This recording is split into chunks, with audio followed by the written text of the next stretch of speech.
नमस्ते। आपका जीवन आपके हाथ। You can heal your life by Louise L Hay की बुक का फर्स्ट चैप्टर, जिसमें मुझे विश्वास है कि आज हम 8th कंटेंट रीड करने जा रहे हैं, जिसमें लुइस एल्हे लिखती हैं, मैं ऐसा मानती हूँ कि हम स्वयं अपने माता पिता का चुनाव करते हैं। हम में से हर कोई इस धरती पर एक सुनिश्चित समय और स्थान पर जन्म लेता है। हम यहाँ एक विशेष पाठ पढ़ने आए हैं जो हमें आध्यात्मिक विकास के पथ पर आगे बढ़ाएगा। हम अपना लिंग, अपना रंग, अपना देश चुनते हैं, फिर हम किसी खास माता पिता को खोजते हैं जो उस स्वरूप को प्रतिबिंबित करेंगे जिस पर हम इस जीवन में काम करना चाहते हैं। फिर जब हम बड़े होते हैं तो आम तौर पर हम अपने माता पिता पर उंगली उठाते हैं और रियाते हुए शिकायत करते हैं कि आपने मेरे साथ ऐसा किया, लेकिन वास्तव में हमने उन्हें चुना क्योंकि वे हमारे कार्यों के लिए बिल्कुल उपयुक्त थे। यहाँ लुइस एल्हे भी हमारे ही धर्म के अकॉर्डिंग बात कर रही हैं।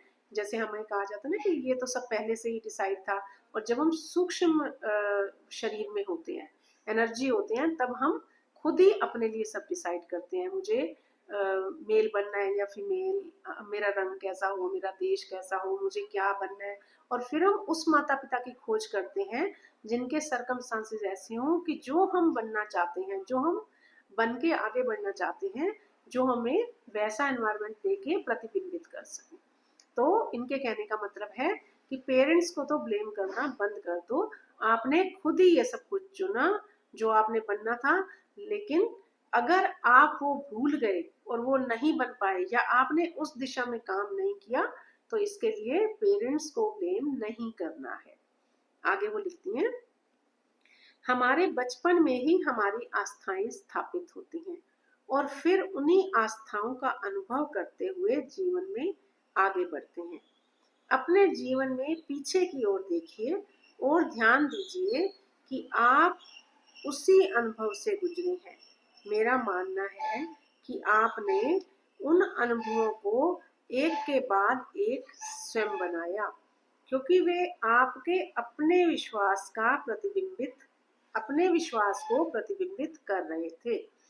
यह कोई मायने नहीं रखता कि हमें कितने लंबे समय से कोई समस्या थी, या वह कितनी बड़ी है, या वह हमारे जीवन के लिए कितनी घातक है।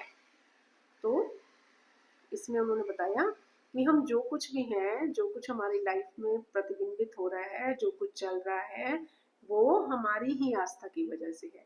जैसे मेरा विश्वास था, आस्था को हम या विश्वास भी कह सकते हैं, कि मेरा विश्वास था कि मैं एक्सरसाइज करूं तो मैं ऐसे हो जाऊंगी, तो मैंने एक्सरसाइज को चुना। किसी बच्चे का विश्वास होता है कि नहीं, मैं फन करूंगा तो ज्यादा खुश होऊंगा। फन के मायने सबके अलग अलग हैं, तो फन करने के चक्कर में पड़ गया। एक बच्चे का सोचना है कि नहीं नहीं, जो स्टार्टिंग के जो ईयर्स हैं हमारी, स्पेशली पढ़ाई वाले, कॉलेज खत्म होने तक, उसमें मैं जी तोड़ मेहनत कर लूँ, उसी के अकॉर्डिंग मेरा करियर बनेगा। तो वो उस तरफ जा रहा है, कोई फन की तरफ जा रहा है, मौज की तरफ जा रहा है, कोई दोनों को बैलेंस करके रह रहा है। तो ये सब हमारे अपने विश्वास और अपने तरीके हैं। हम ब्लेम कर देते हैं पेरेंट्स को, लेकिन उसमें उनका कोई हाथ है नहीं, कोई रोल है नहीं। रोल हमारा अपना ही होता है।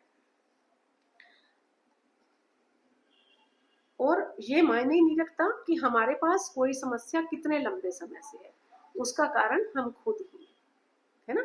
हम जो खाते हैं, हम जैसे पढ़ते हैं, हम जैसे सोचते हैं, वही हमारी लाइफ में आगे रिफ्लेक्ट होता है। फिर हम चाहे पेरेंट्स को लाख ब्लेम करते रहें, कोई फायदा नहीं होता। कल हम पढ़ेंगे इनका नेक्स्ट कंटेंट, वर्तमान सबसे अधिक शक्तिशाली होता है। तो इसकी डिटेल हम कल पढ़ेंगे जो उन्होंने लिखा है। तब तक आप अपने शब्दों में सोच सकते हैं, जो आपके मन में आए उसके ऊपर आप विचार कर सकते हैं। Thank you so much for listening. Take care. नमस्ते।